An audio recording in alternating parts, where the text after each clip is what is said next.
Question: has Pokemon absolutely killed this poor guy, Charizard, in the trading card game? My opinion, it's a pretty clear one, but please, before I go on with my opinion, give me your answer below. What do you think? Has Pokemon killed Charizard, overprinted him, overdone him, oversupplied him, too many secret rares, killed the prices of it too much? Is it a yes? Is it a no? Have they overdone it? Please leave me a comment below with what you think Pokemon have done to Charizard in the trading card game. Now, as for my answer, it's a pretty clear yes from me. I think Pokemon have just completely overdone it and killed Charizard. Too many secret rares, too many, just too much of everything. Too many main set cards, too many promo cards. It's just they've completely obliterated poor Charizard to the point where a lot of the cards are quite almost worthless when they shouldn't be because they're beautiful cards. So what we're going to do today, I want to jump in and sort of back my opinion up with a little bit of information, and then we're going to take a look at a few of the main Sword and Shield Charizard cards just to see how much the prices have been hit.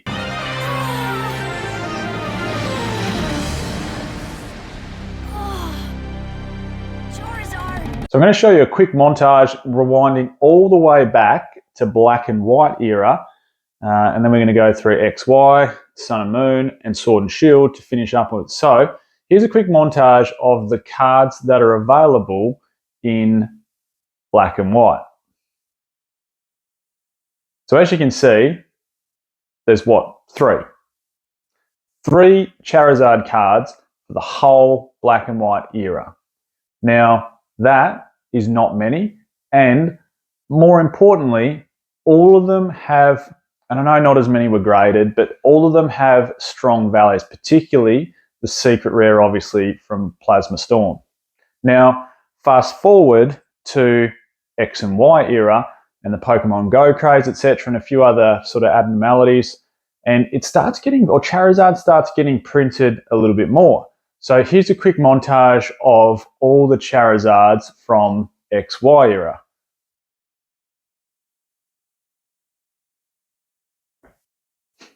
And as you can see here, we have 11.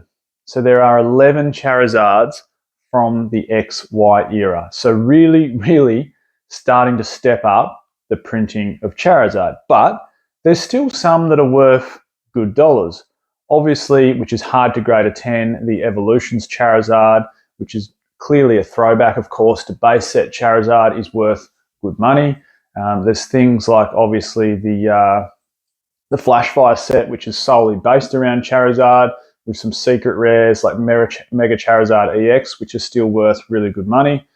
Fast forward again to the next era, and it gets printed pretty similar, well, in fact, very similarly. So here's Sun and Moon. Here's a little montage coming up on the screen now of the cards that are printed through Sun and Moon era.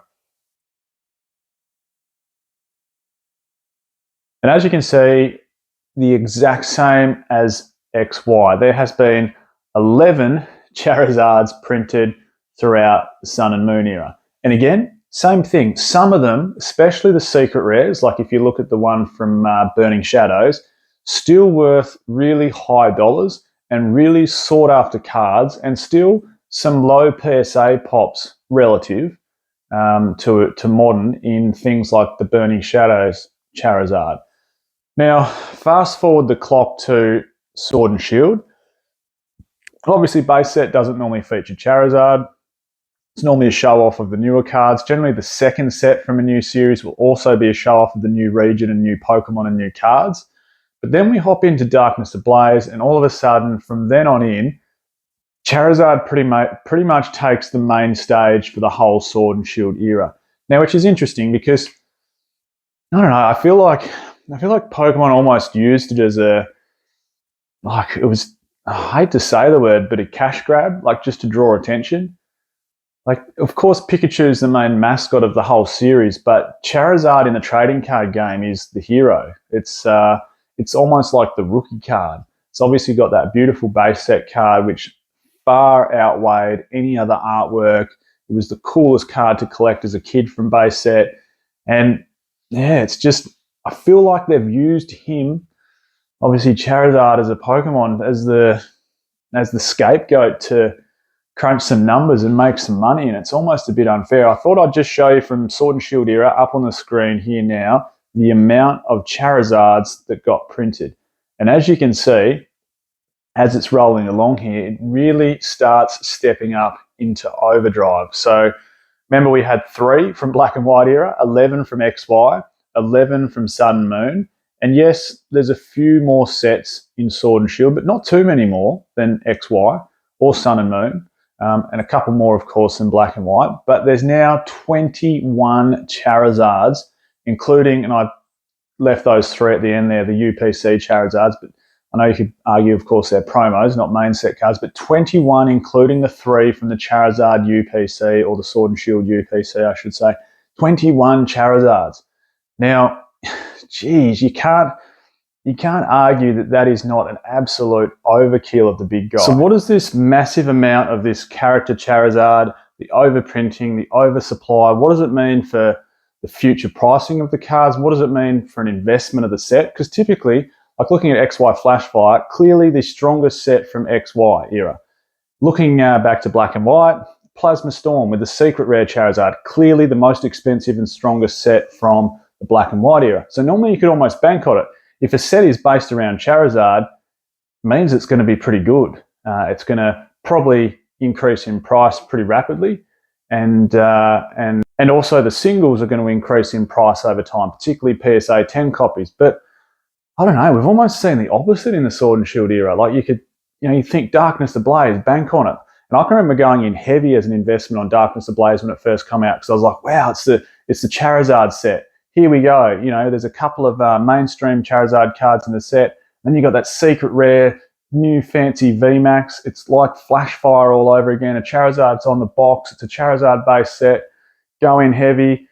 Facts say that the Charizard set is going to be gold in the long run.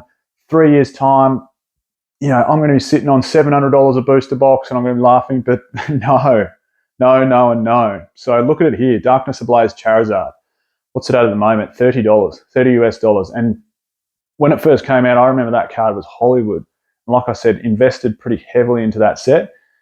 Where's it got me? I don't know. The boxes might have gone up $10, $20, absolute most in price since I bought them. So, and what's that, 3 years ago? It hasn't really moved. And another Charizard base set, obviously Brilliant Stars.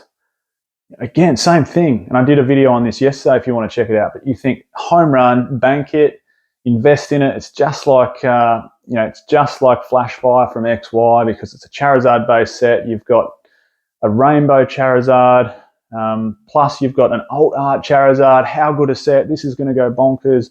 4x your money in 3 years. Same thing. Still can buy it at retail price off PokemonCenter.com. And I just wanted to show you another example up here from Brilliant Stars, which is obviously the Rainbow V-Star Charizard, $61 for a secret rare Charizard. Couple more examples from the Pokemon Go set, the Radiant Charizard, which I know it's not going to be, I feel like they tried to do the Radiant as in like shining Pokemon, but it was just, throwback to the Neo, and a few other later sets like the Sun and Moon Shining Legends, but the Radiant just concept didn't seem to take off. But $9 for a Radiant Charizard. And I think this is the worst one. This one hurts because this is such a damn nice artwork. It's the V-Star from the UPC with Mewtwo down the bottom. That is a brilliant artwork. And I remember how hyped it was when it first came out.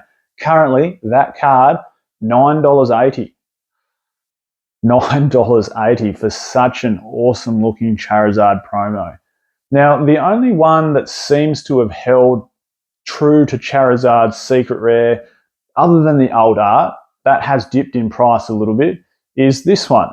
Champion's Path secret rare Charizard.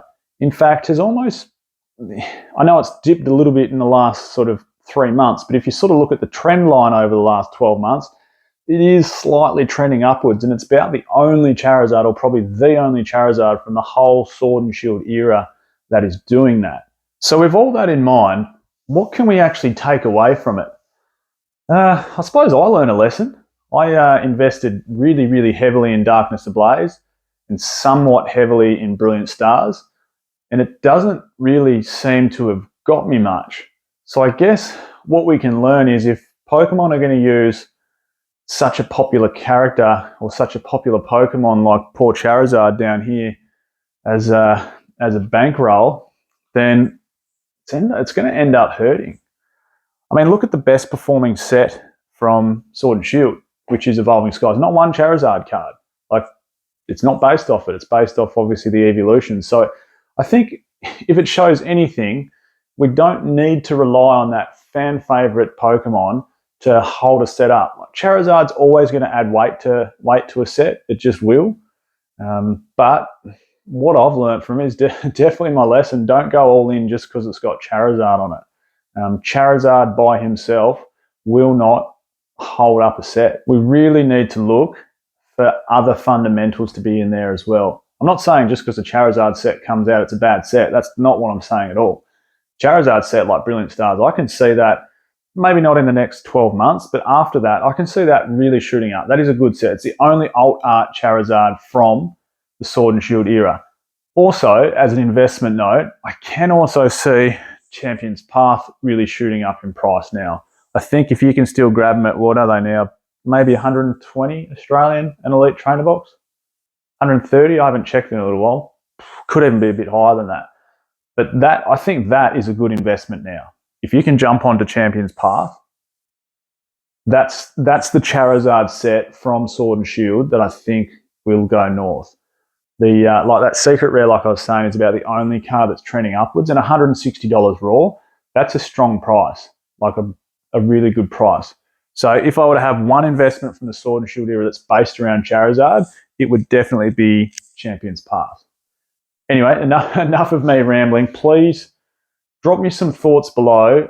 What do you think throughout the Sword and Shield era? Have they overkilled Charizard? Have they overprinted it? Have they overused it? Have they used it as some sort of drawing and almost, money skate to boost sales? Yes, no, maybe? Please drop me your thoughts below. I would love to hear from you. Thanks again.